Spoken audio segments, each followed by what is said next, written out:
Hello, church. It is Friday, June 12th, and I am Pastor Colleen.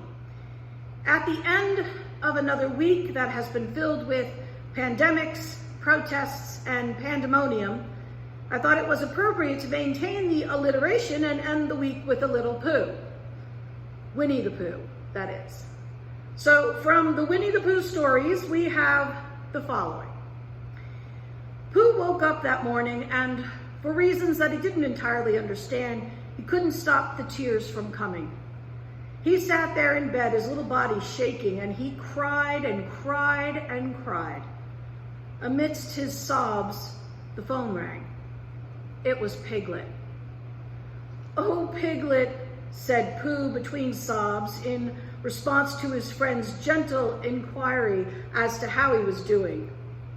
"I just feel so sad. So sad. Almost like I might never, ever be happy again.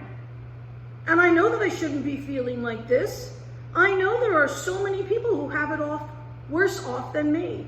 So I really have no right to be crying with my lovely house and my lovely garden and the lovely woods all around me. But oh, Piglet, I'm just so sad." Piglet was silent for a while, as Pooh's ragged sobbing filled the space between them. Then, as the sobs turned to gasps, he said kindly, "You know, it isn't a competition." "What isn't a competition?" asked a confused-sounding Pooh. "Sadness, fear, grief," said Piglet. "It's a mistake we often make, all of us, to think that because there are people who are worse off than us, that somehow invalidates how we are feeling. But that simply isn't true.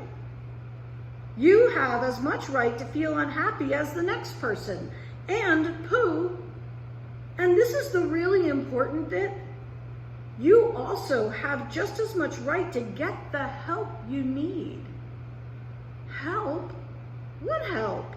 asked Pooh. "I don't need help, Piglet." "Do I?" Pooh and Piglet talked for a long time, and Piglet suggested to Pooh some people that he might be able to call to talk to. Because when you're feeling sad, one of the most important things is not to let all of the sad become trapped inside you, but instead to make sure that you have someone who can help you, who can talk through with you how the sad is making you feel, and some of the things that might be able to be done to support you with that. What's more, Piglet reminded Pooh that this support is there for absolutely everyone, that there isn't a minimum level of sad that you have to be feeling before you qualify to speak to someone. Finally, Piglet asked Pooh to open his window and look up at the sky, and Pooh did so. "You see that sky?" Piglet asked his friend. "Do you see the blues and the golds and that big fluffy cloud that looks like a sheep eating a carrot?" Pooh looked, and he could indeed see the blues and the golds and the big fluffy cloud that looked like a sheep eating a carrot.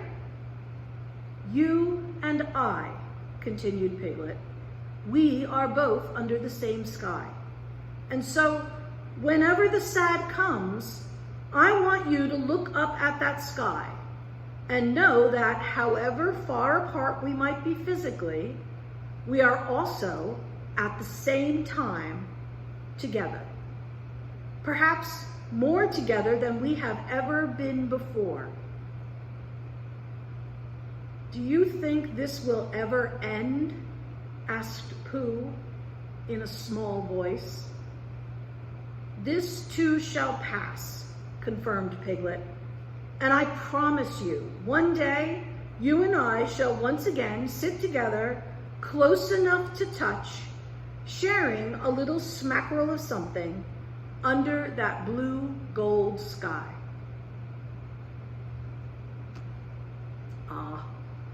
Some wisdom from Piglet to end our week. Dear church, please remember that we too are under the same sky. And whatever feelings you are feeling, please remember to look up into that sky and remember that no matter how far apart we may be physically, that we are at the same time together under the same sky. I hope these words fill your hearts this day. I hope they make you smile. I pray you feel the love that is shining through these words. And I pray that you feel loved this day as much as Piglet loves Pooh. And please remember, this too shall pass, and one day we too will sit together close enough to touch, sharing a little smackerel of something. But until then, I want to thank you for listening. I want to wish you a blessed day. And I want to tell you that I will see you again. Bye.